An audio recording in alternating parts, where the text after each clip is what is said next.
दोस्तों, आज हम बात करेंगे कुछ खास क्वेश्चंस को लेकर जो हमने पिछले क्लासेस में चिमनी स्वीपर्स में पढ़ी हैं। कुछ चीजें देखिए इसमें हो सकता है आउट ऑफ टेक्स्ट हो। आउट ऑफ टेक्स्ट का मतलब टेक्स्ट के बियॉन्ड है, चीजें तो उसी के आसपास ही हैं, चार्ल्स लैम के आसपास से ही पूछी गई हैं, लेकिन हो सकता है टेक्स्ट के बियॉन्ड हो। और फिर भी अगर आप थोड़ी सी रीजनिंग भी लगाते हैं तो एक एक क्वेश्चन आपका सॉल्व हो जाएगा।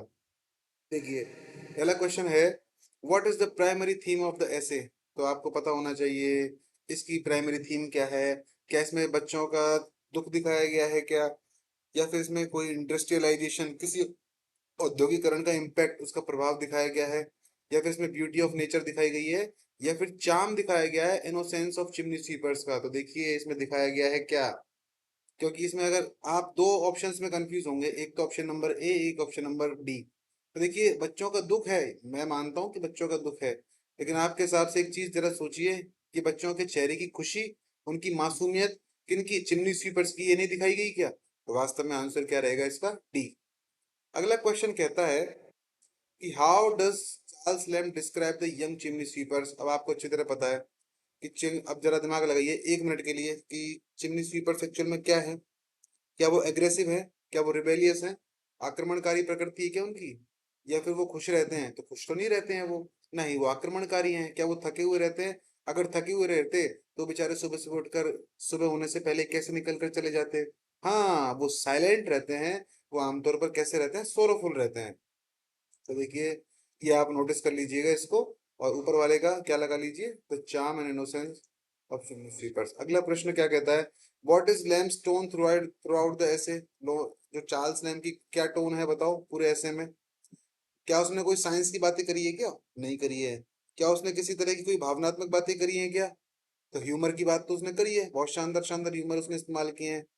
क्या उसने कोई बिटर कड़वापन की बात कही है, तो उसने ऐसी भी कोई बात नहीं कही है। क्या किसी ने उसने कोई ताना मारा है, कहीं पर भी उसने कोई ताना नहीं मारा। इसका मतलब इसमें सेंटिमेंटल और ह्यूमरस फैक्चुअल की बात की गई है। आगे बात की जाती है, what does Charles lamb suggest about childhood through out his. तो जो चार्ल्स लैम्ब है वो क्या सजेस्ट करता है बचपन के बारे में इस ऐसे में, देखो बताओ। क्या childhood is a time of suffering. क्या बचपन जो है किससे भरा हुआ है, सफरिंग से भरा हुआ है क्या। क्या बच्चों के जीवन में बहुत ज्यादा सफरिंग थी क्या। Children are pure and full of Joy.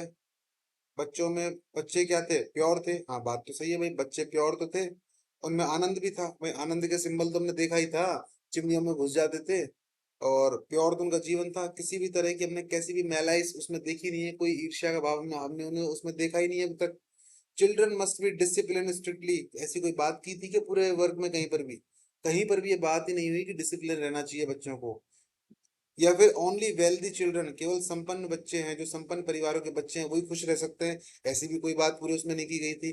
तो ना ही संपन्न परिवार की बात की गई थी, ना ही बच्चों को शांत रहना चाहिए इस बारे में बात की गई थी, ना ही उनके सफरिंग कि भाई बचपन तो हमेशा समय ही ऐसा है जिसमें पीड़ाएं रहती है, ऐसी तो कहीं बात ही नहीं हुई थी।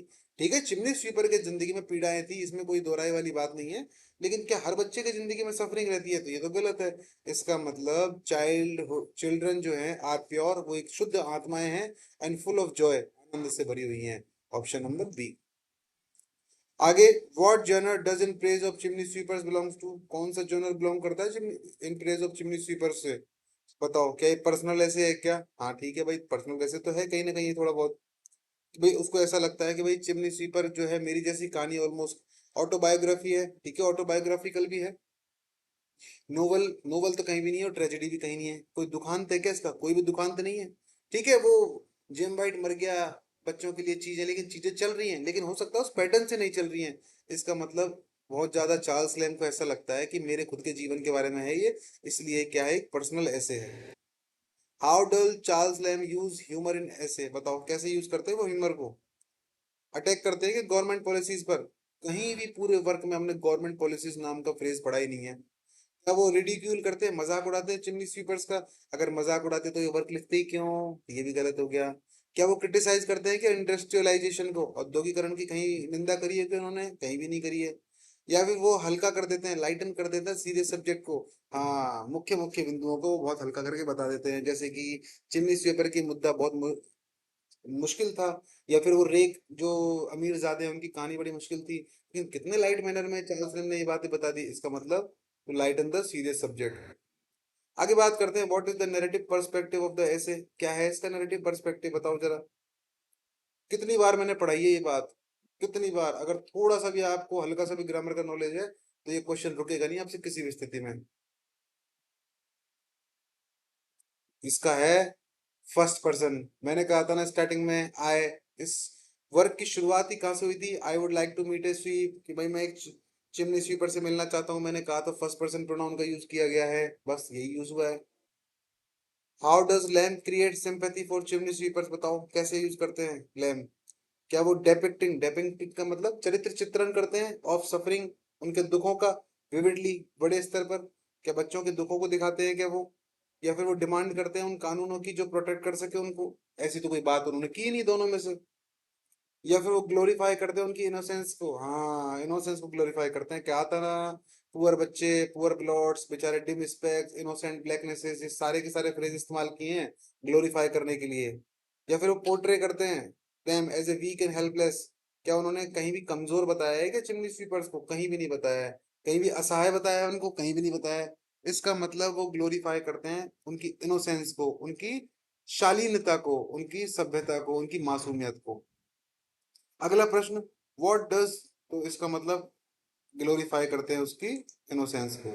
अगला क्वेश्चन कहता है, व्हाट डज चार्ल्स लैम ऐसे reveal about working condition for children, बताओ कि जो चार्ल्स लैम का ऐसे है क्या रिवील करता है, क्या प्रकट करता है, कौन से राज को खोलता है उनके वर्किंग कंडीशंस के बारे में, उनके चिल्ड्रंस के बारे में, बताओ। पहला ऑप्शन पढ़ते हैं, देवर फेयर, वो बिल्कुल न्याय संगत थे, ह्यूमन, मानवता से भरे थे क्या, देवर हार्श एंड एक्सप्लॉइटेटिव, बिल्कुल कठोर था, दमन किया जा रहा था क्या उनका, चिमनी स्वीपर्स का, हाँ दमन तो किया जा रहा था। जो रेक है वो उनको दबाने की कोशिश कर रहे थे, अमीर वर्ग के लोग उनको ज्यादा समझने की कोशिश नहीं कर रहे थे। होवार्ड ने, वो बवाल मच गया वहां पर कि वो कैसे सो गया राजा के बिस्तर पर, इसका मतलब कहीं ना कहीं तो दमन तो उनका हो रहा है। They allowed children to enjoy life, उनको अलाउ किया गया था क्या ये लाइफ को एंजॉय करें ना, ऐसी भी कोई बात नहीं थी। दे प्रोवाइडेड सिक्योरिटी एंड स्टेबिलिटी, कहीं भी उनको सिक्योरिटी या फिर स्थिरता, स्टेबिलिटी की बात की गई थी, कहीं भी नहीं की गई थी, इसका मतलब उनका क्या किया गया था, एक्सप्लॉइट किया गया था, उनको दमन किया गया था। इन विच पब्लिकेशन, दोस्तों बहुत अच्छे लेवल के क्वेश्चन है, अगर मैं इसी लेवल के सिंपल सिंपल क्वेश्चन बनाने होते तो बड़े ही आराम से ऐसे क्वेश्चन बना के दे देता कि लगता आपको हाँ हाँ मजा आ गया, मजा आ गया। पर क्या फायदा, अपनी सच्चाई जब खुद को पता ही ना लगे तो फिर पढ़ने का क्या मतलब है, आपको तो लगेगा अरे अपना काम सेट है, और एग्जाम में जाओगे तो डब्बा गोल। तो इसलिए थोड़ा सा ध्यान से, इन विच पब्लिकेशन डिल, अब इस क्वेश्चन को भी ना करे हो आप तो फिर कोई मतलब नहीं है, क्योंकि कम से कम थोड़ा बहुत तो आपने खुद के लेवल पे ही पढ़ा होगा। इन विच पब्लिकेशन, कौन से पब्लिकेशन में चार्ल्स लैम का जो ऐसे है in praise of chimney sweeper first appear, हालांकि हमने चार्ल्स ऑफ एलिया की बात तो की थी, लेकिन हमने इसके बारे में बात नहीं की थी, क्योंकि मैंने आपको बोला था कि हम इसका चार्ल्स लैम का जनरल इंट्रोडक्शन नहीं पढ़ रहे हैं, हम इसका पूरा इंट्रोडक्शन नहीं पढ़ रहे हैं, अगर आप पढ़ेंगे तो उसमें से इसका आंसर मिलेगा आपको जरूर। तो बताओ क्या हो सकता है इसका answer.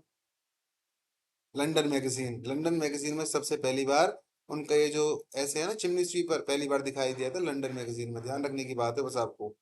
Under the, under what pseudonym, pseudonym का मतलब होता है छद्म नाम, जैसा कि नाम बदल के लोग अपनी चीजों को लिखते हैं ना, तो कौन से ऐसा छद्म नाम लिखा था और यूज किया था उन्होंने, did Charles Lamb publish his essay, यानी किस नाम से उन्होंने अपने ऐसेज को पब्लिश किया, including in praise of chimney sweeper, जिसमें भी चिमनी स्वीपर को भी उन्होंने उसी नाम से प्रकाशित किया था।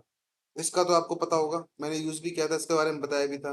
मैंने कहा था कि एक क्लर्क था उनके साथ में ही था, उन्होंने उसका नाम बोरो किया था और एलिया के नाम से उन्होंने अपना सारा वर्क यूज किया था। How does Charles lamb describe the voices of young chimney sweepers in the morning, कैसे करते हैं, उनकी आवाज क्या होती है बताओ। कंपेयर किया गया था चिरपिंग ऑफ स्पैरोज से, मैंने कहा था गौरैया, गौरैया की बात की गई थी, तो कैसी भी कुछ भी आंसर नहीं बैठ रहा सिवाय गौरैया से, उसको कंपेयर किया गया था। साउंड की बात करें तो मैंने ये भी कहा था पढ़ाते समय कि इस तरह के ऑप्शन आ सकते हैं आपके सामने, पीप पीप, टीप टीप, कीप कीप, चीप चीप, तो ध्यान रखना साउंड कैसा था, पीप पीप, ठीक है ना। अगला question, which friend of Charles Lamb is mention for hosting annual dinners for chimney sweepers, बताओ कौन सा दोस्त था जो होस्टिंग करता था उनके लिए, उन गरीब बच्चों के लिए, तो जेम वाइट था। What emotion does Charles lamb express towards chimney sweepers, कौन सा इमोशन दिखाता है वो बेचारे उन बच्चों के प्रति? प्यार दिखाता है क्या, या दया दिखाता है, या उदासीनता दिखाता है, या तिरस्कार दिखाता है? अफेक्शन, बड़ा ही प्यार दिखाता है। अगर वो प्यार नहीं दिखाता तो फिर क्यों लिखता है इस पूरे वर्क को? नहीं लिखता है ना। लास्ट क्वेश्चन, चार्ल्स लैम्ब का जो ऐसे है in praise of chimney sweeper is part of which collection? अब आप बताओ, इसका तो कम से कम आप कमेंट बॉक्स में लो दोस्तों, लिख कर बताइएगा। और मैं इसका आंसर नहीं बता रहा हूँ, एक्चुअल में मैं इस वीडियो में इसका आंसर बता चुका हूँ, लेकिन फिर भी इसका आंसर मैं नहीं बताऊंगा। और आप इसका कमेंट बॉक्स में लिख कर बताइए कि आपने कितना पढ़ा है, क्या आप समझे हैं। अगली बार मिलते हैं एक नई अगली वीडियो में, तब तक के लिए धन्यवाद। जय हिंद, जय भारत।